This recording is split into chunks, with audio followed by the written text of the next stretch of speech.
Sarah stood at the foot of her husband's grave, the wind whipping her dark shawl around her. The freshly turned earth was a stark contrast to the endless blue sky above. Grief was a heavy stone in her chest, but beneath it, a flicker of resolve began to grow. She wasn't just Sarah, the widow, anymore. She was Sarah, the leader. The settlers gathered around her, their faces etched with worry and uncertainty. There was old Mr. Abernathy, the blacksmith, his hands gnarled and strong, but his eyes clouded with doubt. Young Eliza, barely 16, clutched her younger brother's hand, her face pale. And then there was gruff Jedediah, a former trapper, his gaze hard and assessing, a potential challenge to her authority. This was her responsibility now.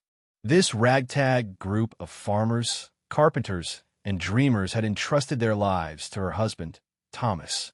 Now that he was gone, the mantle fell to her. They were a diverse bunch, each with their own hopes and fears.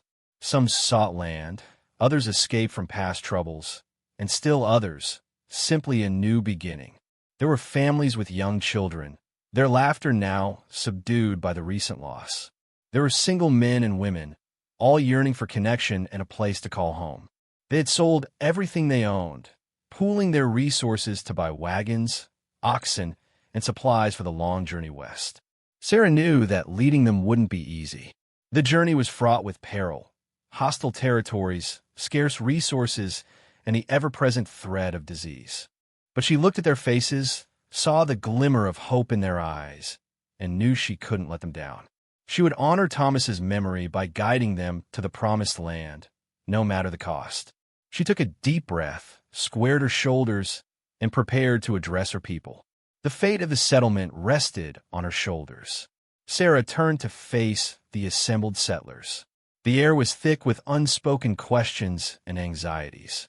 She held up a worn leather-bound book, Thomas's will. "My friends," she began, her voice clear and strong despite the tremor in her heart. "My husband, Thomas, left behind more than just memories. He left a dream." She opened the will and began to read, the words carefully chosen and full of hope. It spoke of a fertile valley, a land of opportunity, a place where they could build a new life, free from the hardships they had known. But then came a surprising part. "It is my wish," she read, her voice catching slightly, "that my wife, Sarah, shall lead this wagon train to our destination. I trust her strength, her wisdom, and her unwavering spirit to guide you all to the promised land." A murmur rippled through the crowd. Jedediah stepped forward, his brow furrowed. "A woman leading us? With all due respect, ma'am, that's not how things are done." Sarah met his gaze unflinchingly. "Thomas believed in me," she said, her voice firm. "And I believe in this dream. I know this journey will be difficult, but I promise to do everything in my power to get us there safely." Mr. Abernathy, the blacksmith, stepped forward, his eyes filled with a newfound respect. "Thomas was a good man, and I trust his judgment.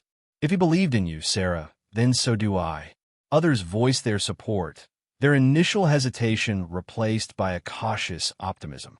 Eliza, the young girl, looked at Sarah with admiration. Even Jedediah seemed to soften slightly, though his skepticism remained. Sarah knew she had a long way to go to earn their complete trust, but this was a start. She closed the will, her grip tightening on the leather cover. "We leave at dawn," she announced. "Let us honor Thomas's memory by making his dream a reality." The sun began to set, casting long shadows across the faces of the settlers, their hopes and fears intertwined as they prepared for the journey ahead. The first few days of the journey were filled with a sense of hopeful anticipation. The wagons creaked and groaned as they lumbered westward, pulled by sturdy oxen. The sun shone brightly, and the landscape was a tapestry of green fields and rolling hills. Sarah rode at the head of the wagon train, her eyes constantly scanning the horizon. Jedediah, surprisingly, took on the role of scout, his knowledge of the land proving invaluable. He kept a respectful distance, but Sarah could still feel his watchful gaze. In the evenings, around crackling campfires, the settlers shared stories and songs. Mr. Abernathy played his harmonica, filling the air with lively tunes. Eliza, her initial shyness fading, sang along in a sweet, clear voice. Even Jedediah would occasionally tap his foot to the music, a rare smile gracing his lips. The children played games, their laughter echoing through the valleys. The women shared recipes and tips for making the most of their limited supplies. The men discussed the best routes and strategies for hunting game. There was a sense of camaraderie, a feeling that they were all in this together, working toward a common goal. Sarah watched them, a sense of warmth spreading through her. Maybe, just maybe, they could make this work. Maybe they could reach the promised land and build a new life together. One evening, as the sun dipped below the horizon, painting the sky in hues of orange and purple, Sarah sat beside the campfire, listening to the sounds of laughter and music. She closed her eyes, a small smile playing on her lips. For the first time since Thomas's death, she felt a flicker of hope. But even in the midst of this newfound optimism, a nagging worry lingered in the back of her mind. The journey was long and arduous, and they were still far from their destination. She knew that the good times wouldn't last forever. The road ahead was sure to be filled with challenges and hardships. She only hoped that they were strong enough to face them together. The harmonious rhythm of their journey was broken on the sixth day. Jedediah returned to camp, his face grim, his usual stoicism replaced with a palpable unease. "Caleb's gone," he announced, his voice low, drawing the settlers into a worried huddle. Caleb was one of the younger scouts, eager and reliable. He had been sent out that morning to scout ahead for a suitable water source. Sarah's heart sank. "Gone? What do you mean, gone?" "He didn't return," Jedediah explained. "I tracked his horse for a while, but the trail disappeared near the creek. Found some signs, broken branches, disturbed earth. Looked like a struggle." A wave of fear washed over the settlers. Whispers of hostile tribes began to circulate. Sarah tried to maintain a calm demeanor, but she couldn't shake the feeling of dread that settled in her stomach. "We need to find him," Mr. Abernathy declared, his voice firm. "We can't just leave him out there. It could be dangerous," Jedediah cautioned. "If it was Indians, they could be waiting for us." "We can't just abandon him," Sarah insisted. "He's one of us." She organized a search party, carefully selecting experienced men and women, including Jedediah, of course. They rode out cautiously, their rifles at the ready, their eyes scanning the surrounding woods. They found Caleb's horse, grazing peacefully near the creek, its saddle empty. Further along, they discovered an arrow, its shaft painted with unfamiliar markings. It was clear they were not alone, and they were not welcome. As they returned to camp empty-handed, the atmosphere had shifted dramatically. The laughter and music were gone, replaced by fear and suspicion. The dream of a new life in the promised land seemed a little further away, a little less certain.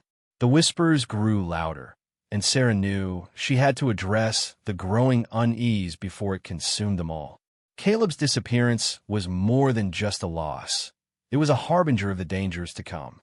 2 days later, as the wagon train wound its way through a narrow canyon, the attack came without warning.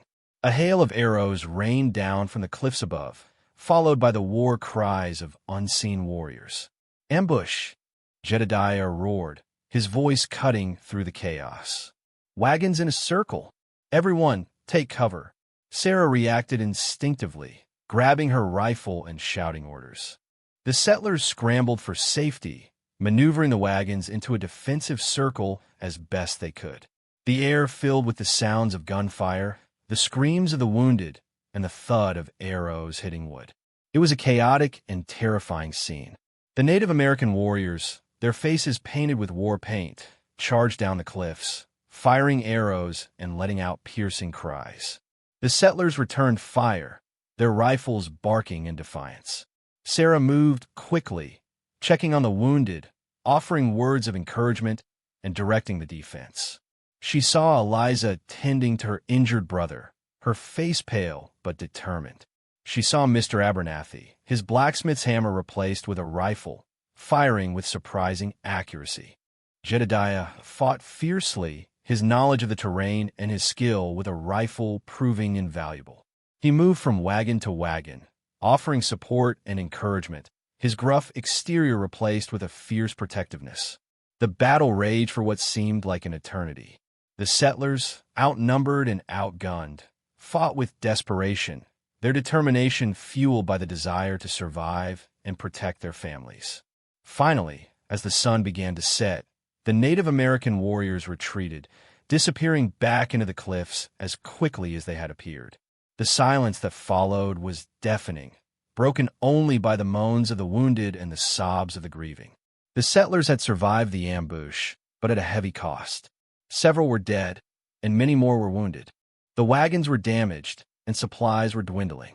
The promised land seemed further away than ever. As Sarah surveyed the scene of carnage, she knew that this was just the beginning. The journey ahead would be even more dangerous than she had imagined. The days that followed the ambush were a grim struggle for survival. The settlers pressed on, their wagons now patched and scarred, a constant reminder of the attack. The landscape grew harsher, the green fields replaced by barren desert. The sun beat down mercilessly, and water became increasingly scarce. Food supplies dwindled rapidly. The hunting parties returned empty-handed more often than not. The settlers began to feel the gnawing pangs of hunger, and tempers flared easily. The once harmonious community was now fractured by fear and desperation. Sarah tried to ration the remaining food, but it was a losing battle. The children were weak and listless, and the adults were growing increasingly irritable.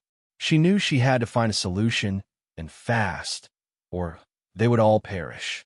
Jedediah, ever watchful, noticed Sarah's growing despair. "We need to find water," he said, his voice gruff but concerned. "And we need to find it soon." He suggested diverting from the main trail, following a faint game trail that led towards the mountains. It was a risky move, as it would take them further away from any potential settlements or trade routes. But Sarah knew they had no choice. "We'll take the game trail," she announced to the settlers. "It's our best chance of finding water and food." The decision was met with grumbling and complaints. Some argued that it was too dangerous, that they should stick to the main trail and hope for the best. But Sarah stood firm, her resolve hardened by the hardships they had faced. As they veered off the main trail, the landscape grew even more desolate. The air was thick with dust, and the silence was broken only by the creaking of the wagons and the shuffling of their feet. Sarah could feel the weight of their desperation pressing down on her, a heavy burden on her already weary shoulders.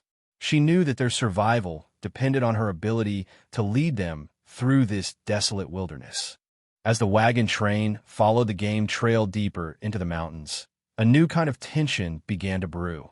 Jedediah, who had initially supported Sarah's leadership, now started to voice his doubts more openly. He questioned her decisions, challenged her authority, and sowed seeds of discontent among the settlers. "This trail is taking us nowhere," he'd boom, his voice echoing through the barren landscape. "We're wasting precious time and resources. We should turn back while we still can." His words resonated with the weary and disheartened settlers. They were hungry, thirsty, and scared. They longed for the familiar comforts of their old lives, and the promised land seemed like a distant, unattainable dream. Sarah tried to reason with Jedediah, but he refused to listen. He saw her as an inexperienced woman, ill-equipped to lead them through such a perilous journey. He believed that he, with his knowledge of the wilderness and his strong leadership skills, would be a better leader. He began to hold secret meetings with some of the other men, whispering his grievances and plotting a mutiny. Sarah knew that something was brewing, but she couldn't be sure of Jedediah's plans. One evening, as Sarah was tending to a sick child, Jedediah approached her, his face grim. "Sarah," he said, his voice low and menacing, "I think it's time we had a talk." Sarah looked up at him, her heart pounding in her chest. She knew that this was it. The confrontation she had been dreading was finally here. She braced herself for the challenge, knowing that the fate of the wagon train hung in the balance.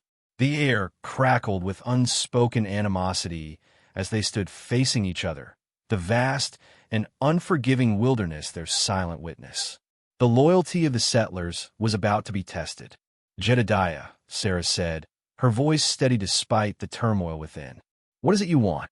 I want what's best for these people, he retorted, his eyes blazing with conviction. And what's best is for someone who knows this land to lead them. You're a good woman, Sarah, but you're not a leader. I'm doing the best I can, she replied, her voice tinged with weariness. I'm following Thomas's wishes. Thomas is gone, Jedediah snapped, and his wishes are leading us to our doom. We're starving, we're lost, and we're surrounded by enemies. Someone needs to take charge, someone who knows how to survive. Are you suggesting a mutiny, Jedediah? Sarah asked, her voice hardening. I'm suggesting that we need a new leader, he said, his gaze unwavering. And I believe that I'm the best man for the job. Sarah knew that she couldn't back down. If she showed any sign of weakness, Jedediah would seize control and the wagon train would be plunged into chaos. She had to stand her ground, even if it meant risking a confrontation. I won't let you do this, Jedediah, she said, her voice firm. These people trusted Thomas, and they trust me to lead them to the promised land. I won't betray that trust. You're a fool, Sarah, he sneered. You're leading these people to their deaths. My friends, she began, we are facing a crisis. Our food supplies are dwindling rapidly, and we don't know when we'll find more. Therefore, I have made the difficult decision to ration our remaining food. A murmur of discontent rippled through the crowd. Sarah held up her hand to silence them. I know this will be hard, she continued, but it's necessary for our survival. We will divide the food equally based on need.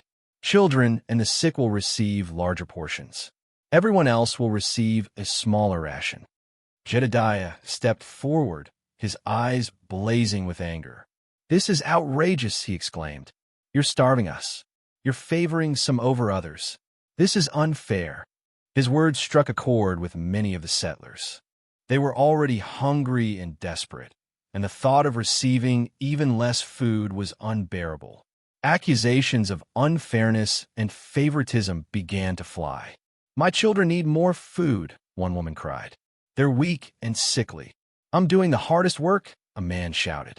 I need more food to keep my strength up. Sarah tried to reason with them, to explain that she was doing what she thought was best for everyone. But her words fell on deaf ears.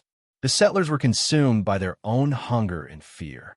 Jedediah seized the opportunity to further undermine Sarah's authority. See, he said, his voice dripping with sarcasm. This is what happens when you let a woman lead. She makes bad decisions, and everyone suffers. The situation quickly spiraled out of control. The settlers began to argue and fight amongst themselves, their desperation turning into anger and resentment. Sarah watched in dismay as the wagon train descended into chaos. She knew that she had made a mistake. The rationing, intended to save them, was tearing them apart. The difficult choice had backfired spectacularly.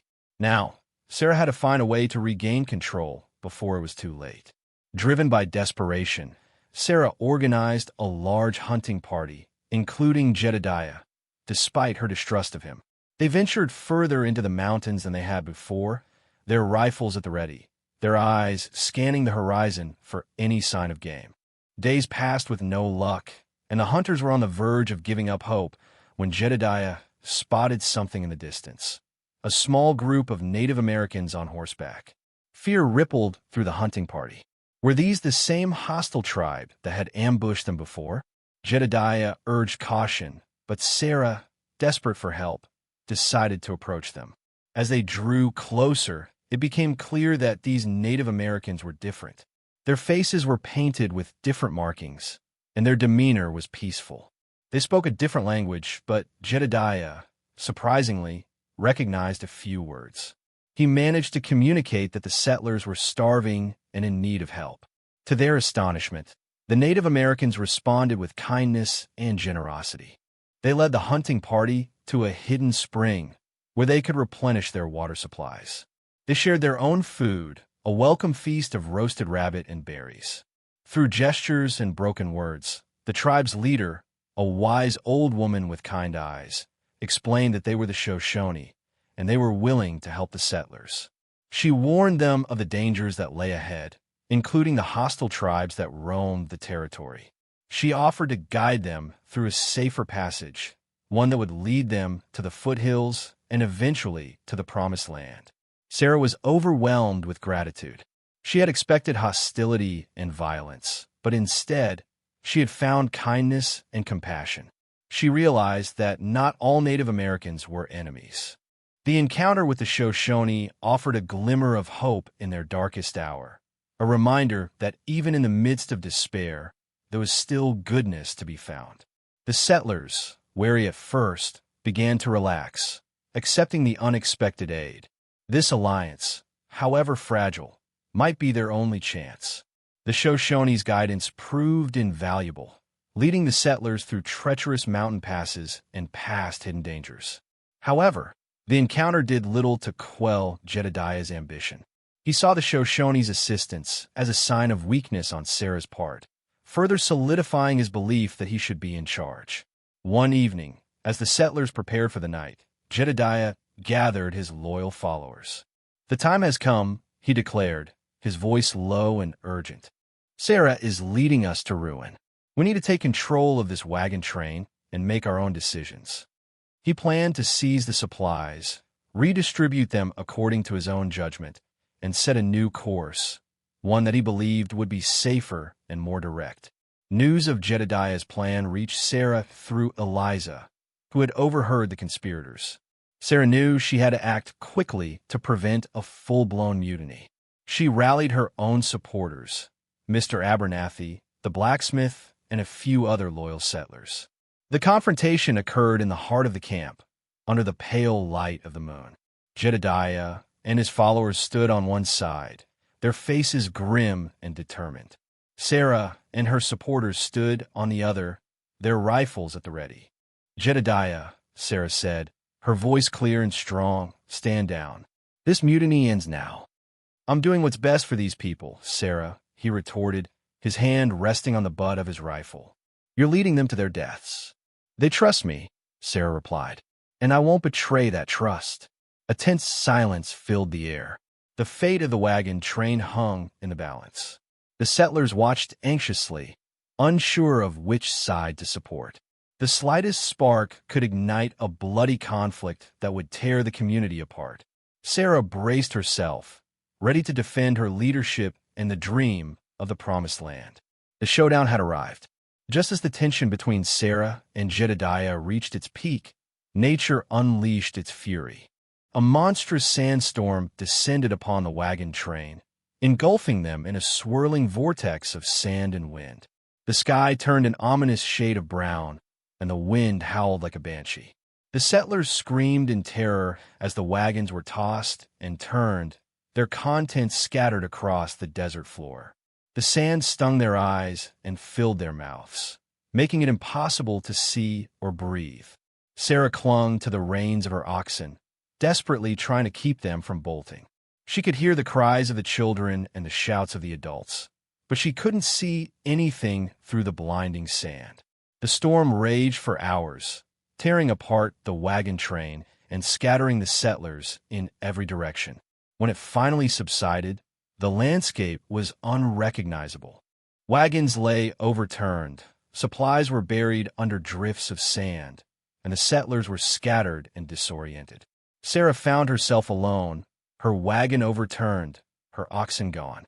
The storm had separated her from everyone else. She had no food, no water, and no idea where to go. The sun beat down mercilessly, and the desert stretched out before her, an endless expanse of sand and rock. She knew that she had to find the others, but she didn't know where to start. The sandstorm had not only scattered the wagon train, but had also erased all traces of their passage.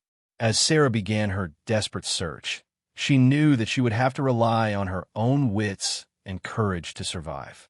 The sandstorm had tested her leadership and her resolve, but it had also revealed her inner strength. She was alone, but she was not defeated. She would find the others, and she would lead them to the Promised Land, no matter the cost. Her survival skills would be tested to the limit. Sarah knew that her best chance of survival was to find a source of water. She remembered the Shoshone tribe's warning about a hidden spring further east. Using the sun as her guide, she set off across the desolate landscape, her determination fueled by the thought of reuniting with the others. The desert was a harsh and unforgiving environment. The sun beat down relentlessly, and the sand reflected the heat, making it difficult to breathe. Sarah's throat was parched, and her lips were cracked and bleeding. She rationed her meager supply of water carefully, knowing that it was her only lifeline. As she walked, she kept a watchful eye out for signs of life. She spotted vultures circling overhead, a grim reminder of the dangers that lurked in the desert. She knew that she had to be careful, not only of the elements, but also of the wildlife. One evening, as she sought shelter in a rocky outcrop, she heard a low growl. A mountain lion emerged from the shadows, its eyes gleaming in the darkness. Sarah froze, her heart pounding in her chest. She knew that she was no match for the powerful predator. Remembering a trick her husband had taught her, she slowly raised her arms above her head, making herself appear larger and more intimidating. She shouted loudly, hoping to scare the mountain lion away. To her relief, the mountain lion hesitated, then turned and disappeared back into the shadows.